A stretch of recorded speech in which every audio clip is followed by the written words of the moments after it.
بسم الله الرحمن الرحیم. قدرمنو کتونکو استاد ورور سجاد علي اخونزاده په دې ټیم کې موجود ما په ضلع بونیر تحصیل چغرزي کې را سره موجود دی. جانا پہچانا شخصیت د ینګ کول چې نو ډیر زیات خوښ دی سابقه امیدوار ان9 جناب کامران خان تاغو سره به خبرې اترې کوو. نن د تحصیل چغرزي ګلبانډې ته شمولیت لراغلیو تاغو سره به خبرې اترې کوو چې سویل غواړي. السلام علیکم. وعلیکم السلام. مهرباني حاجی تاسو ته هرکلی وایو شمولیتونه روان دي تحریک انصاف سبب ویل غواړي په دې حواله باندې. ټول لومبه تاسو ډیره مننه. الحمدلله پاکستان تحریک انصاف ډیر ښه یو ویژن دی یو سوچ دی او دغه سوچ ته لاندې د عمران خان سره چې دی نو زموږ خپل وزیر اعلی محمود خان سره یا زمونږ دلته ډیډکټ چیرمن فارجان باچا شو زمونږ رور مشر عزت سین ډبلیو ریاض خان منسٹر سے نو هغوی سره خلک ولاړ دی او الحمدلله هغوی د دې خاورې خدمت کړی دی بونیر پروموټ کېدو کوشش یې کړی دی او داسې نمایندګان راغلي الحمدلله چې هغوی ډاون ټو ارث دي او عام ادنا ورکر پورې ځان رسولی غریب او عام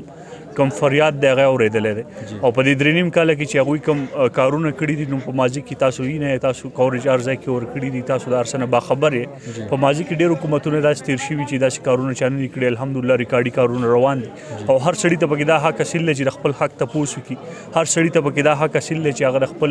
دغه اواز اوچت کړي د فریاد اواز اوچت کړي او حل طرف ته بوځي. نو یقینا چې په بونیر کې چې دی هغه بالکل یو طرفه سولو فلیټ دی رپیټ یې انشاءالله دا کوم موجوده صورتحال چې روان دی یا د بلدیات الیکشن کوم شو دا پرون کنونشن چې د یوت پر شارټ نوټس باندې وشو هغه د پاکستان تحریک انصاف ته عمران خان سره داسې ولاړ دي لکه بالکل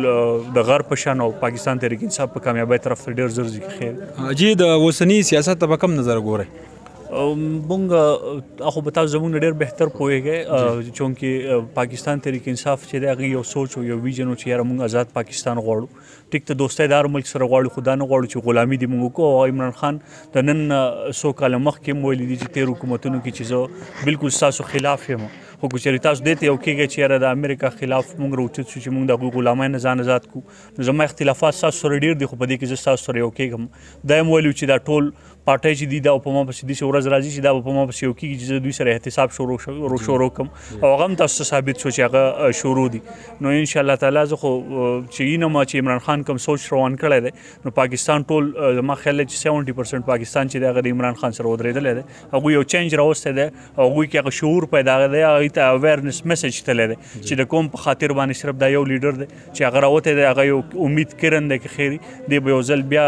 مونږ اوس په تېر دا حکومت چې کوم تېر شو کمزورې حکومت راغلی او اتحادیان زموږ سره هغې کې داسې وشوه چې هغه کومې سازش وشوي یا کوم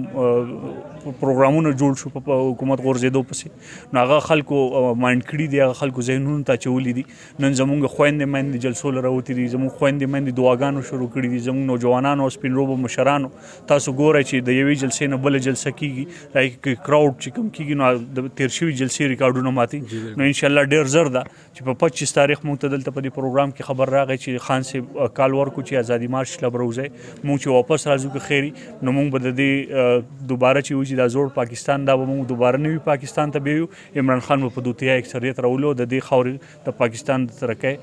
دا لارې چې دی به هموارو که خیري. تاسو خپل د رب د ضلع بونیر عوام ته به څه پیغام ورکوئ د 25 تاریخ د مارچ په حواله باندې؟ د ضلع بونیر خو زه د زړه د کومې شکریا ادا کوم چې هغوی پرون کوم مینه خلوص ښوولي دي د ریجنل کوارډینیټر فضل حکیم صاحب سره زموږ منتخب ممبرانو سره ریاض خان سره فرجان باچا سره زموږ د لیډرشپ سره او یقینا چې تاسو یو ډېر ښه سوچ لرئ او زموږ د وینا ضرورت هم نشته او حالان کې دا چې دي زموږ پاکستان تحریک انصاف ته نوجوانان چې دي دا زموږ د تحریک انصاف مټې دي زموږ د مشران چې دي دا زموږ د سر سوري دي او هغوی ته زه دا میسج ورکوم چې زموږ د کومې ورځې انتظار و هغه انتظار ختم شو 25 تاریخ ته پار راغی نو سبا خیري به مونږ یا بل ورځ به میټینګ راغواړو پای کې भरपूर شرکت وکړي چونکې ما د یوت لپاره پرون تاسو سره مخې اعلان هم کړی د یوت کابینټ ته دا درخواست کوم چې زما سره راشئ میلاو شئ چې ناړه اوس کې به زه یم که خیري چې کینو چې هغې یو پراپر دغه تشکیل کو چې کم